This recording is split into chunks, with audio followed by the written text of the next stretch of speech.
Ojalá, ilusión compartida, deseo vivo, esperanza que convoca voluntades. Mejor aún, compromiso, asumir ideas, desafíos y ayudar a pensar. Ojalá también es tarea nuestra y suya, convertir ilusión en realidad de bienestar. Con ustedes, despuntando el día, ojalá. Hola, bienvenidos sean todos y todas a Ojalá. Esta noche, la primera parte del programa, estaremos conversando con el ingeniero, el arquitecto, ya no le gusta que le diga ingeniero, tengo entendido, Edgar Martínez, que es un artista completo, porque además Edgar no solo es arquitecto, sino que es músico de larga data, es director de coro, el director del coro estudiantil, infantil sería todavía. Infantil, pero actualmente digo el coro estudiantil. Estudiantil del Colegio Dominicano de La Salle, con el cual ha ganado, dicho sea de paso, Edgar, algunos premios ya, o sea que no es cualquier cosa. Nacionales e internacionales. O sea que Edgar es una persona dedicada, por lo tanto, a la educación también. Y ahora es parte de la directiva del, vamos a verlo aquí, Frente de Ingenieros, Arquitectos y Agrimensores con Danilo. Aquí lo dice la tarjetita de Edgar. Frente de Ingenieros, Arquitectos y Agrimensores con Danilo, el FIAD, Coordinador General de Prensa, Propaganda y Comunicación. Así que la conversación con Edgar tiene que girar primero en torno a que nos informes qué es el Frente de Ingenieros, Arquitectos, Agrimensores con Danilo. ¿Qué es ese frente? Bueno, sí, ante todo, muchísimas gracias, Guillermo, Ramón, por la oportunidad que nos brinda, ¿verdad? A llegar al país, pues a través de su programa.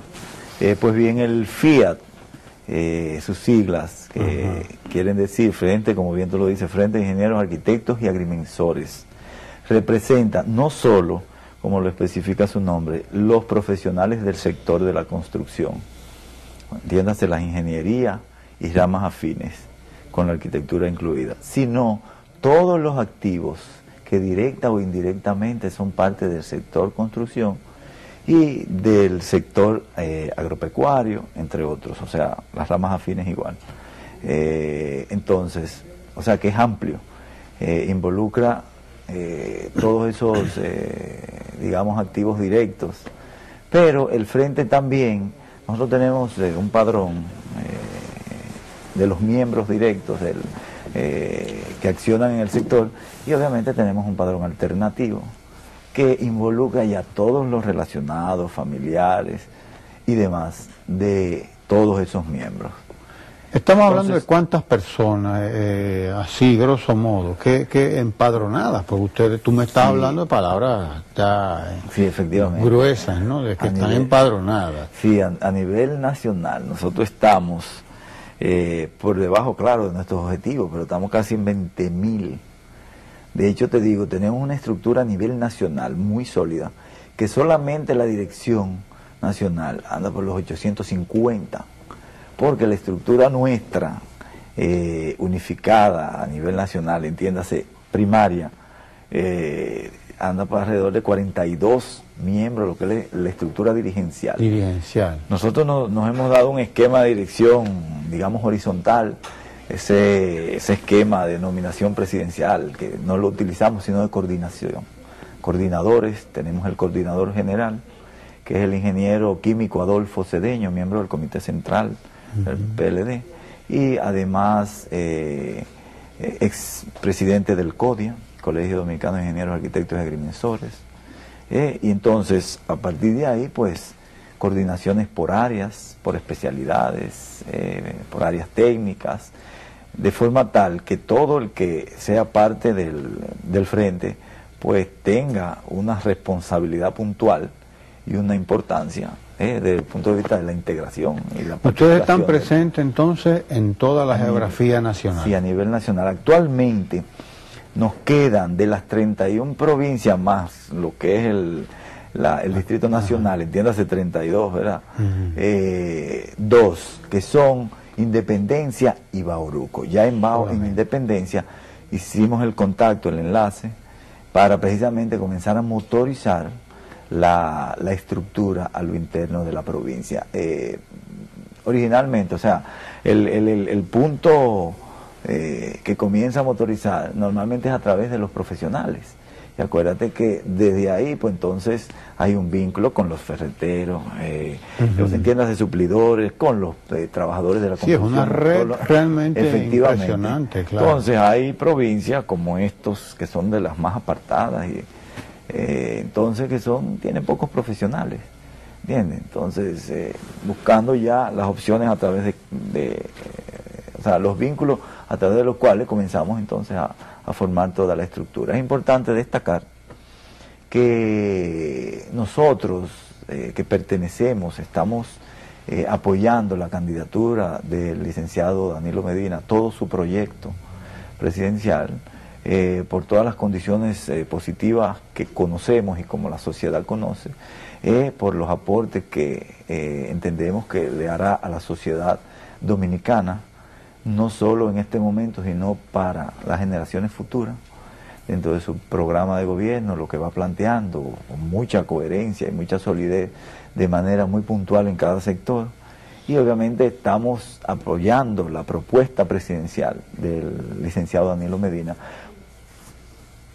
¿Qué plantean ustedes y qué le han ustedes sugerido, en este caso sería, ¿no?, a Danilo Medina para la rama a la que ustedes se dedican, ¿no?, que es la construcción? ¿Cuáles serían las políticas que ustedes promueven y que ustedes apoyan en lo que es el programa de gobierno de Danilo en términos de vivienda? Sabemos que en el país hay un déficit alto de viviendas, sobre todo de viviendas dirigidas a la clase, a las clases más necesitadas. ¿Cuál es el enfoque que ustedes tienen del problema de la vivienda, por ejemplo?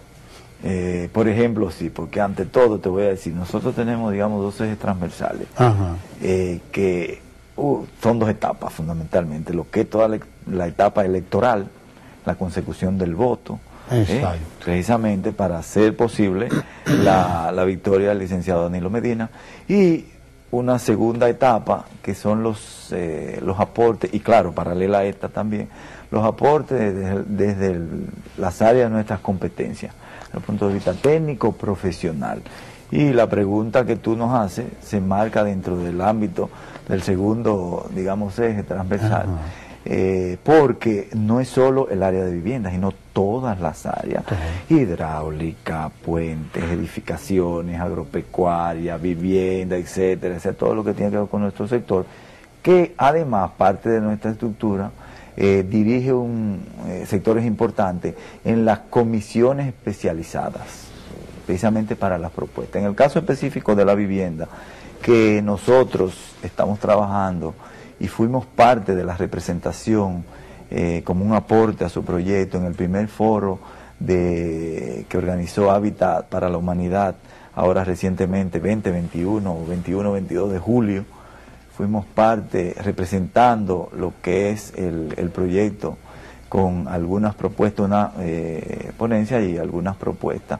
Precisamente el primer foro internacional sobre vivienda popular aquí en República Dominicana, con la participación, obviamente, como es internacional, de otros países, en la cual, obviamente, manejábamos la problemática. Nosotros lo esbozamos en tres direcciones, más o menos para grandes rasgos, que veamos lo que es el déficit habitacional como tal, la problemática habitacional como tal. ¿Qué ha hecho en los últimos el Estado? ¿Qué inversión ha hecho el Estado desde el 2004 al 2010? 6 años. Efectivamente. ¿Qué ha hecho? Y y como tercer elemento, ¿qué entendíamos ya como propuesta específicamente debe hacerse precisamente para comenzar un poco a paliar el déficit habitacional, que según los datos del PNUD más reciente, que entiéndase del año pasado, lo que le hace al Ministerio de Planificación, Economía, Desarrollo, etcétera? Bueno, no, yo siempre invierto el orden del nombre, pero no importa. ¿Entiendes?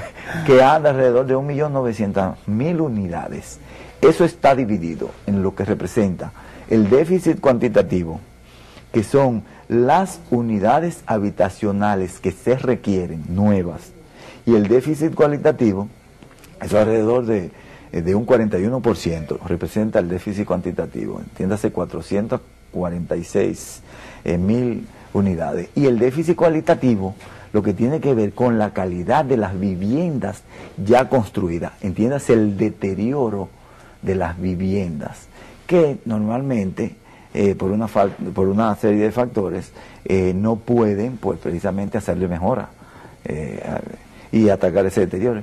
Entonces ataca fundamentalmente a la clase pobre, que anda alrededor de 669 por ahí.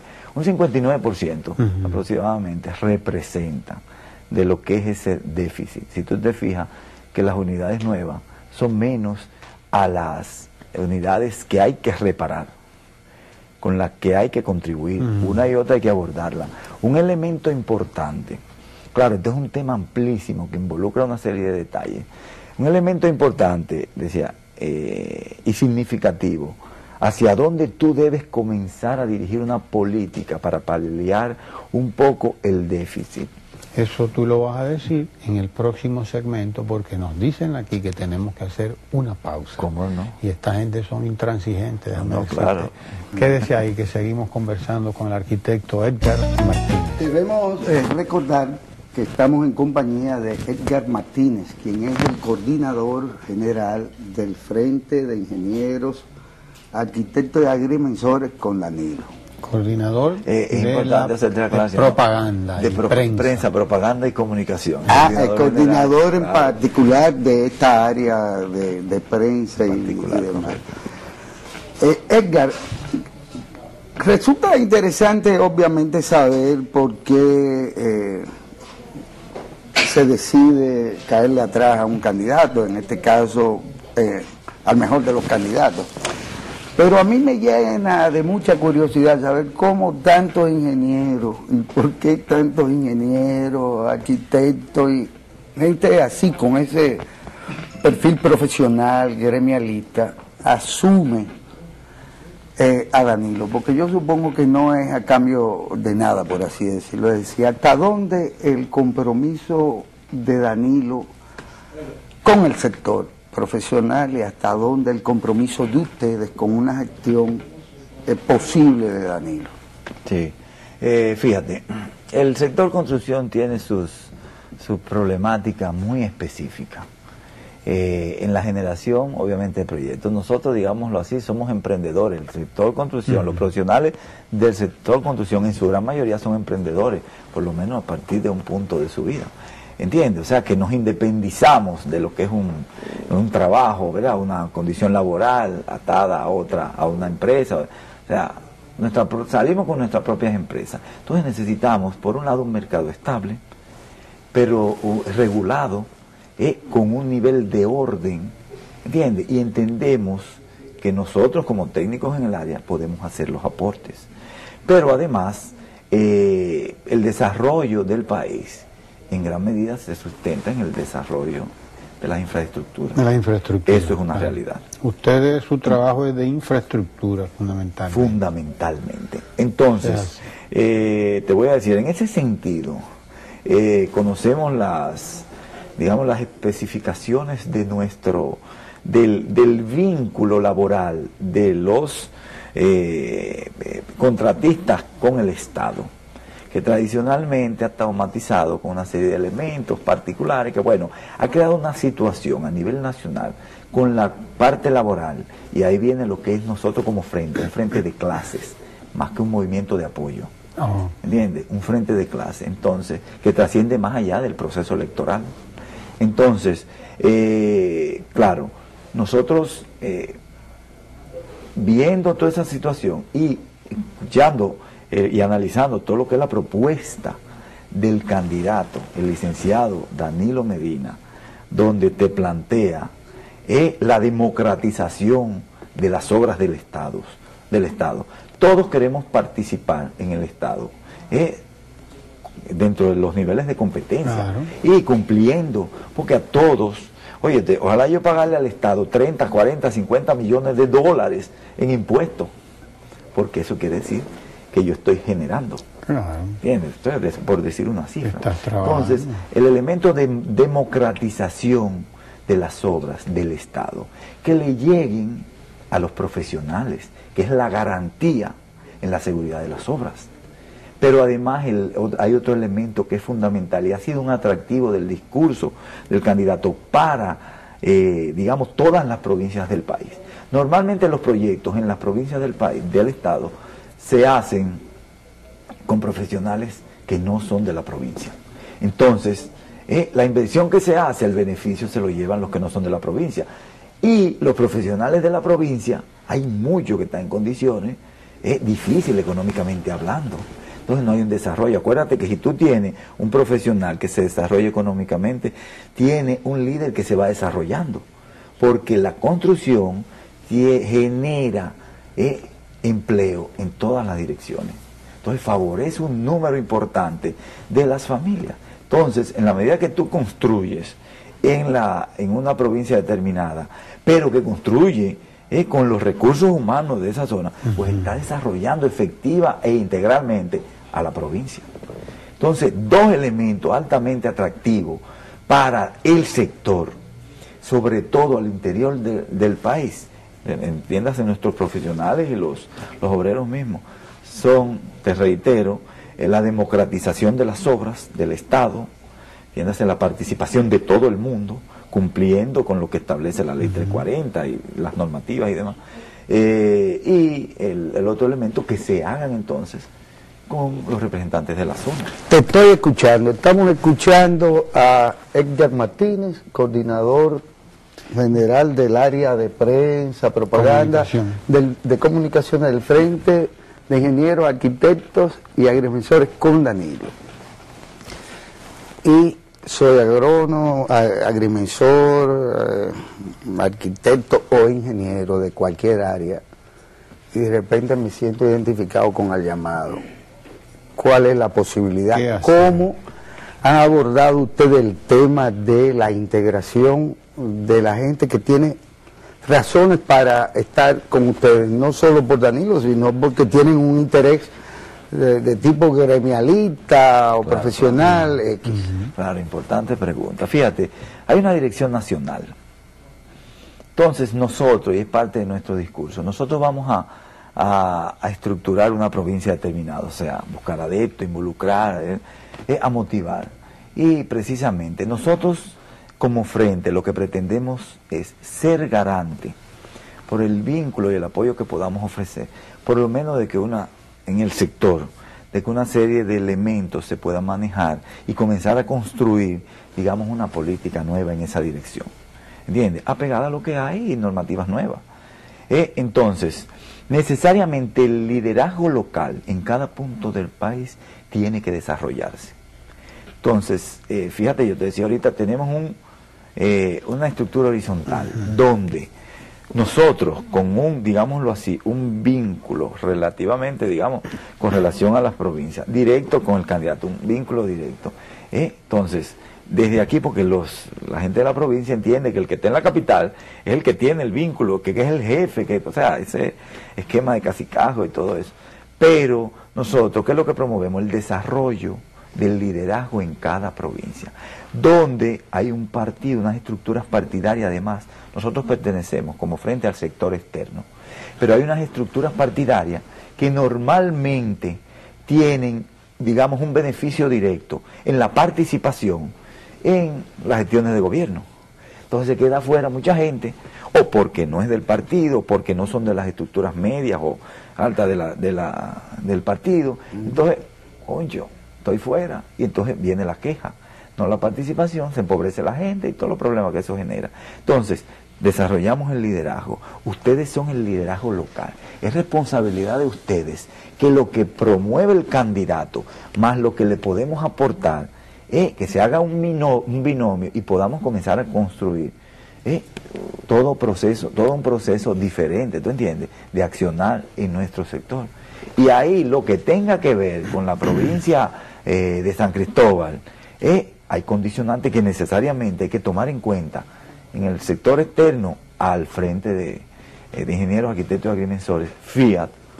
¿Y qué tiene que hacer alguien para afiliarse en el frente de ingenieros, arquitectos, agrimensores con Danilo? Bueno, nosotros tenemos... ¿A dónde va? ¿A quién llama? ¿A quién busca? Te digo, nosotros tenemos de entrada ya las estructuras en 30 provincias, 29 más el distrito, y hay jueves tras jueves, de 7 en adelante, nos reunimos en lo que es el local del sector externo, aquí en la avenida Sarasota, número 18 me parece, la marginal Sarasota, al lado del comando de campaña del licenciado Danilo Medina. Ahí de manera regular, jueves tras jueves, a partir de las 7, todos los del sector. Estamos diseminados a nivel nacional. No obstante, tenemos algunos vínculos a través de medios de comunicación. Tenemos, para fines de contacto, nuestro correo electrónico a través de propaganda y comunicación Fiat, terminado en D, propaganda y comunicación Fiat @gmail.com. Muy bien. Pero igualmente tenemos nuestra página web, que hay una parte de inscripción directa en ella, que es Fiat, ¿cómo es? Espérate. Fiadanilo.com. Entiéndase, Fiat tiene al final una D y Danilo al principio una D, pero es una sola D. Fiadanilo.com. Y hay un formulario de inscripción, usted se inscribe ahí, le pide una serie de datos, uno de ellos, de donde usted y su teléfono, y automáticamente hay un vínculo directo. Bien. Desde la perspectiva de ustedes, finalmente, creo, ¿verdad?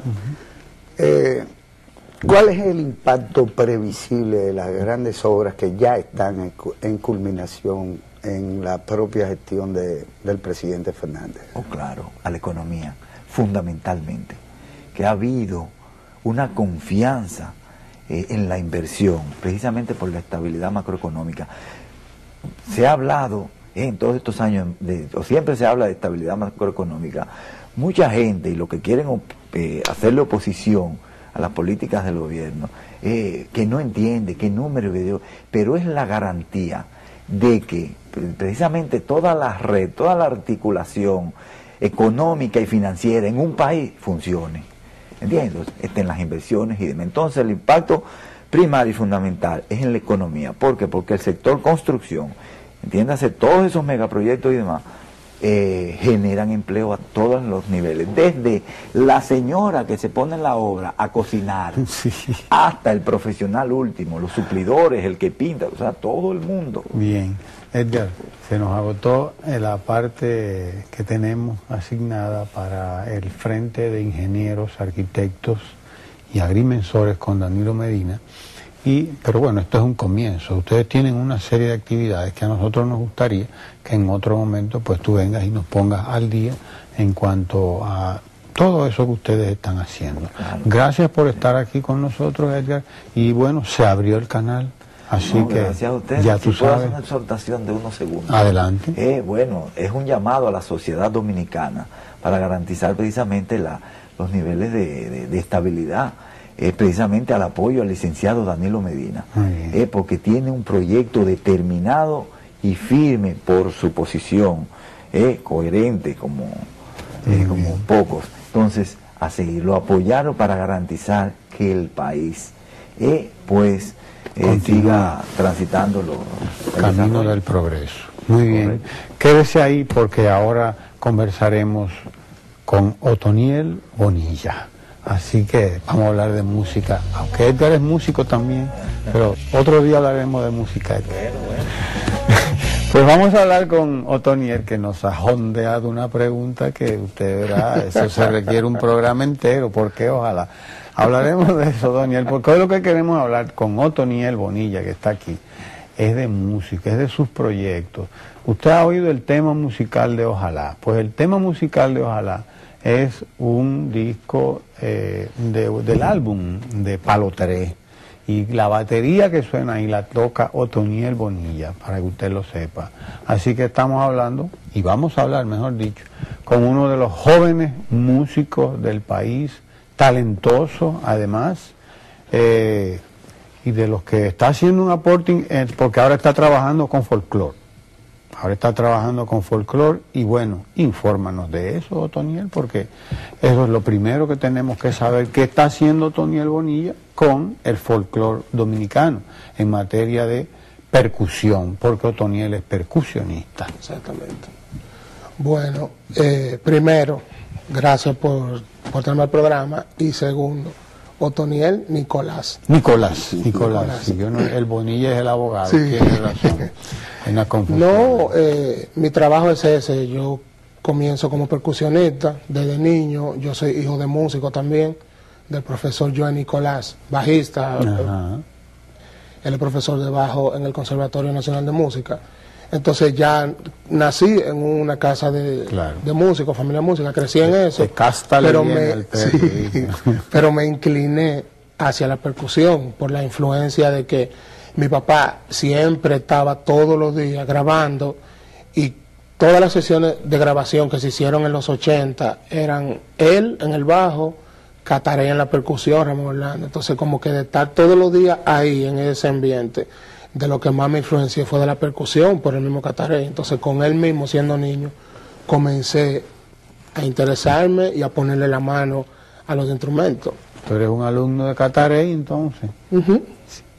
Claro que gracias sí. a Dios que tuve esa oportunidad de aunque fue poco tiempo y que yo estaba muy chiquito, pero que pude conocerlo y que de lo que él me enseñó, siendo yo un niño en ese tiempo, todavía con eso yo trabajo hoy en día.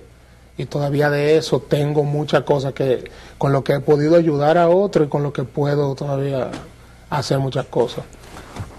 Otoniel, qué interesante, antes de que avancemos un poco.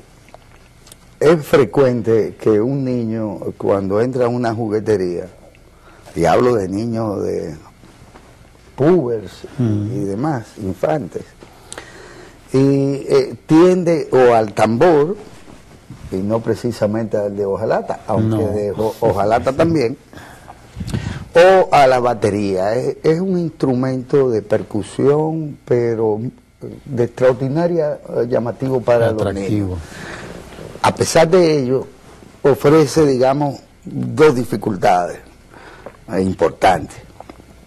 Primero, es un conjunto de cosas, y el niño tiende a desparramar las cosas, a separarlas, coge lo que más le llama la atención, etc. Segundo, es ruidoso. Es decir, eso debe ser casi una maldición que un muchacho en tu casa le coja con ser baterista. Y tercero, es fácil oír, bueno, el maestro fulano de tal de violín, o Ania Paz da clase de piano en su casa, etcétera. Pero es difícil que el percusionista, y en muy particular el baterista, pues encuentre o un método o una escuela propiamente donde pueda desarrollar particularmente eso, la percusión y particularmente la batería. Por lo tanto, en general, un poco piensa uno que hay que tener mucho don y mucha decisión individual y personal como para terminar imponiendo eso como una línea de trabajo o de hobby o de lo que fuere. ¿A dónde esa carencia o esos problemas no te llevan o no los llevan a ustedes a pensar en resolverla? Es decir, ¿cómo enseñamos batería? ¿Cómo hacemos que la percusión sea algo más que una cosa ruidosa? Bueno, en mi caso, yo comienzo por la percusión. Yo comencé por la percusión desde niño. Ya cuando tenía 16, 17 años, entro al Conservatorio Nacional de Música queriendo estudiar percusión, pero a nivel ya del conservatorio. Pero no se daba clase de percusión popular, latina o percusión menor. Allá solo se daba la percusión clásica, y en esos días estaba comenzando la batería, como la percusión popular, solo batería. Pero igual entré para entonces complementar mis otros conocimientos musicales, la armonía, la lectura musical, la historia de la música, la improvisación, todo eso. Pero ya en la batería que de por sí ya yo había tocado batería, pero no ejecutaba la batería como mi instrumento principal, porque yo solo la tocaba en la iglesia, a veces cuando iba. Ahí sí ya le tuve ya que poner un chin más de atención, porque era el único instrumento de percusión que se enseñaba en el conservatorio, entonces ya ese era mi instrumento en ese momento. Y ahí fue donde comencé a hacer la bulla. Ya, yo recuerdo la primera batería que yo armé en mi casa, fue la primera batería que yo tuve. Fue en esos mismos días, yo tenía 17 años. Yo la comencé en la mañana, la llevé a mi casa, comencé de por la mañana a armarla, no sé qué. Me dieron las 3 de la tarde, armándola todo, poniéndolo todo en su sitio para sentirme cómodo. Cerré toda mi habitación y me senté a tocar. No sé el tiempo que transcurrió, realmente no. Lo que sí recuerdo es que yo en una tocando estoy oyendo como un ruido, algo que no es de lo que yo estoy tocando. Y yo, ¿qué es lo que suena? Cuando paro de tocar, ¡pam! ¡Pam! Y yo, ¿qué es lo que pasa? Los vecinos con un palo dándole al techo, a la ventana mía, así por afuera, si le daban del otro lado. Güey, pero da la bulla, mira la hora. Cuando veo el reloj, son las 11 de la noche. Virgen de Altagracia. Yo tenía desde las 3 de la tarde dando palos, yo no sentí el tiempo. 8 horas tenía ahí tocando. Sí, realmente yo me corrí. Yo no sentí el tiempo. El arte tiene eso, que cuando uno está ejecutándolo, el tiempo transcurre y uno no lo siente. Sí. Entonces, ya con eso, aquí en República Dominicana sí ha habido cierto problema, porque la percusión aquí se ha dejado muy, como dicen los muchachos, muy a lo folclórico. Cuando aquí se dice que algo se hizo folclóricamente, es que se armó solo. Aquí el que se hace guirero es porque los domingos cuando cruza por el colmado, ve un tigre en el colmado con la música sonando, con una guira, y él hace lo mismo, le queda atrás, se pone en eso, compra una guirita, se va a su casa, se tranca en un cuarto con un radio a tocar todo lo que le suena de la emisora. El tamborero, y se hace guirero. Sí, se hace guirero. Se hace guirero. El tamborero igual, y en casi toda en casi toda la percusión. Ya, gracias a Dios, en estos días existe el profesor Julito Figueroa. Para mí, el mejor, el más completo percusionista de toda la historia de este país y el mejor profesor de percusión de República Dominicana. A mí ya me conoce mucha gente y diario me llaman personas que quieren tomar clases conmigo, y yo rápidamente lo refiero a él. Le digo, no. Si tú quieres que te enseñe de verdad una persona que tiene el criterio y la capacidad de explicarte y demostrarte y ponerte a hacer lo que tú tienes que hacer en ese instrumento, llámate al profesor Figueroa, llámalo, que ese fue el que nos enseñó a nosotros. Yo estaba en el conservatorio, pero como le dije, no había profesor de percusión. Nosotros logramos un grupo más o menos de 8 o 9 alumnos, convencerlo de que fuera allá y fuera del conservatorio. Nos poníamos 2 días de la semana, martes y jueves, creo que era martes y miércoles, a las 10 de la mañana con Figueroa, a él limpiar la forma de nosotros tocar, demostrar cómo era que se tenían que hacer los patrones y ayudarnos un poco a la lectura rítmica en la percusión, porque en cada cosa se hace diferente y se visualiza y se expresa de forma diferente. Entonces él nos ayudó con eso mucho tiempo. De ahí sale un grupo grande de percusionistas, ya que somos los que estamos ahora en el ambiente, los contemporáneos míos. Entonces, es lo que digo, ahora sí ya hay muchas personas ya que enseñan, que dan clases de percusión, pero el principal y para mí el mejor es el profesor Julio Figueroa. Con la batería sí siempre, bueno, no siempre, hace digamos 10 años hacia acá, sí ya hay muchos profesores de batería. Hay muchos alumnos de Ezequiel Francisco, hay muchos alumnos de Guy Frometa, de Eli Vázquez, que es el que tiene como la academia de batería mejor organizada, la academia Palero, Drum School. De Eli Vázquez, en Santiago Pablito Peña, que también tenía su escuela Drums. Eso sí se trabaja mucho, pero con la percusión siempre hubo como un poquito de problema con eso. Y tengo entendido que ahora hay otra persona que está dispuesto a enseñar, que se llama Otoniel Nicolás, bueno, precisamente. Sí, es un proyecto que tengo como 3 años ideándolo, pensando sobre...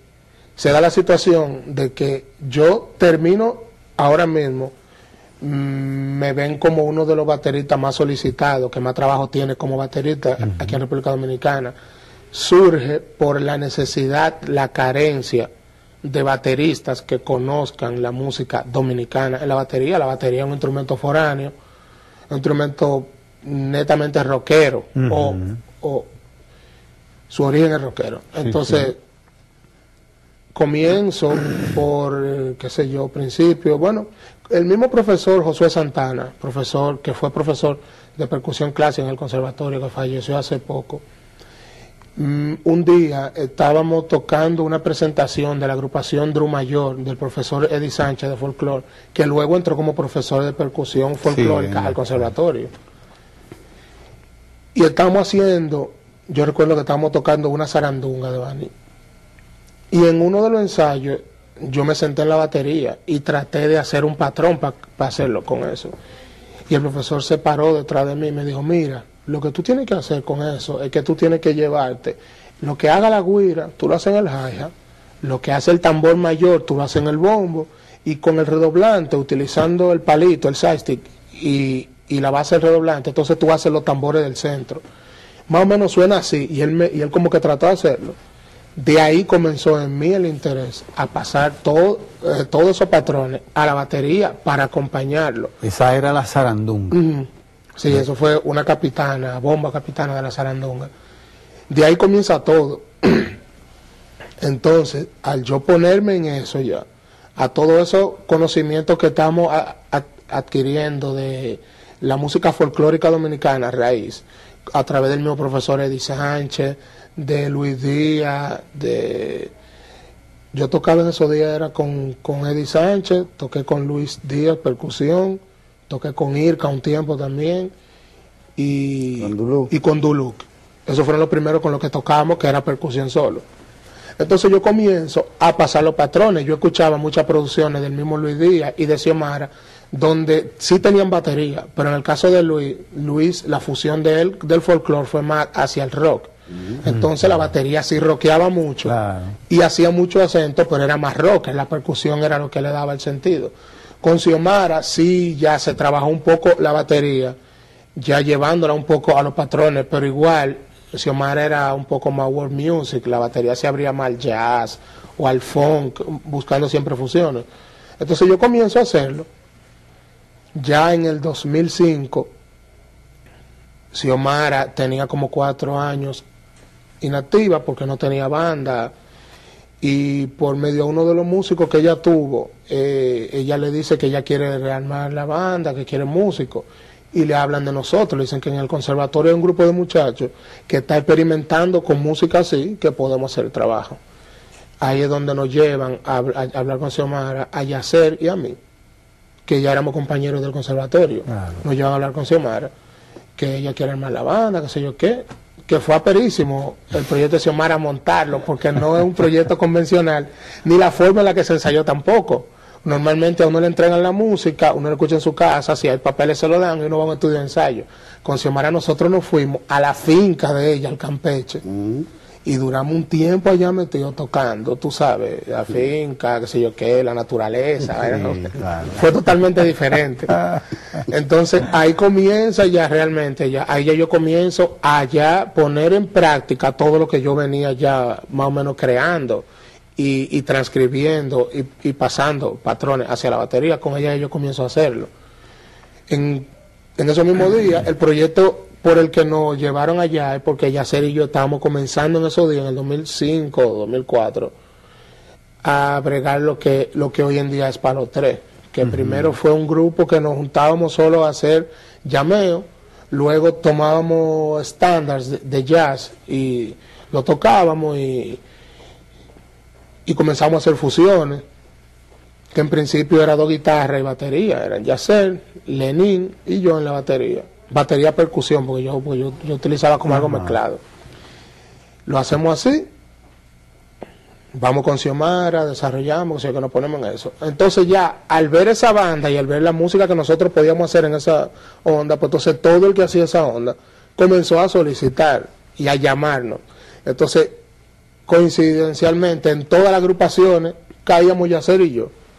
Estamos con Xiomara, con Luis Díaz, con Dulú, con Irka, con Manuel Jiménez, con Roldán, todo el que hacía Abril. Sí, todo el que hacía fusión siempre coincidíamos. Entonces ahí nace como loco, pero vamos, ya que lo estamos haciendo así, vamos a hacerlo un chingo en serio, vamos a coger temas de nosotros, vamos a trabajarlo y vamos a hacer un grupo, porque ya que estamos interpretando la forma en que lo visualiza cada uno de ellos, vamos a hacerlo de la forma de nosotros particular realmente, como tú y yo sentimos lo que estamos haciendo. Y de ahí nace para los tres. Entonces de ahí es donde viene el asunto, de que ya que yo tengo más o menos el conocimiento de muchos de esos patrones y de muchas de esas formas rítmicas dominicanas, en la batería, donde quiera que tocamos, sea aquí o fuera, siempre surge la inquietud en los muchachos, va, mira, ¿qué es eso que ustedes están tocando? Eso es música dominicana. Pero eso no es bachata, no. Eso no es merengue, ni qué es eso. Eso es pri-pri, ¿qué es eso? Eso es una música, que eso es del sur, que sé yo qué. Oh, y eso que tú estás tocando, que eso es bambulá, eso es samaná. ¿Y dónde? Que realmente los mismos dominicanos, la mayoría ni siquiera saben de eso. Entonces se le hace interesante y comienzan a solicitarme que le enseñe, que le pase eso, la información. Entonces ahí es donde ya viene el proyecto, que tengo un proyecto que es de hacer un DVD instruccional de batería, folclore dominicano aplicado a la batería, o la batería siendo el folclore dominicano, que la batería resulta ser el instrumento de percusión universal ahora mismo, el instrumento que se puede trabajar en toda la música del mundo y que sirve para enlazar una música con otra, para la fusión. Entonces, ese proyecto que tengo ahora, hacer un DVD, tanto para trabajarlo nacional como internacionalmente, como forma también de exportar lo que realmente aquí se hace. Otoniel, se nos acabó el tiempo. Pero tú no te vas a quitar la gorra frente al maestro Wellington Valenzuela. El profesor Wellington Valenzuela, pero Wellington es como, dice Guy Frometa, otro gran baterista, que Wellington es el baterista más grabado en toda la historia de la República Dominicana, el baterista más fino y de mejor técnica de todos los tiempos de aquí. Otoniel, no tenemos que desearte éxito porque tú eres exitoso ya. Así que nosotros tenemos que agradecerte que estés aquí en Ojalá, una persona de éxito y una persona dedicada a ese último proyecto que al que te has dedicado es realmente algo admirable y nosotros queremos que tú vengas aquí a hablarnos de eso concretamente ya, a decirnos cómo marcha eso, cuál es el estado de eso, porque estamos interesados. Así que pronto espera nuestra llamada porque contamos contigo para conocer más del bambulá y para conocer más del pri-pri y para conocernos más a nosotros mismos. Exactamente. Gracias, Otoniel, gracias a ustedes y acaben de ver si queda algo de Ojalá, la señorita Mabel nos dirá. Así que esperemos a Otoniel otro día por aquí. Gracias.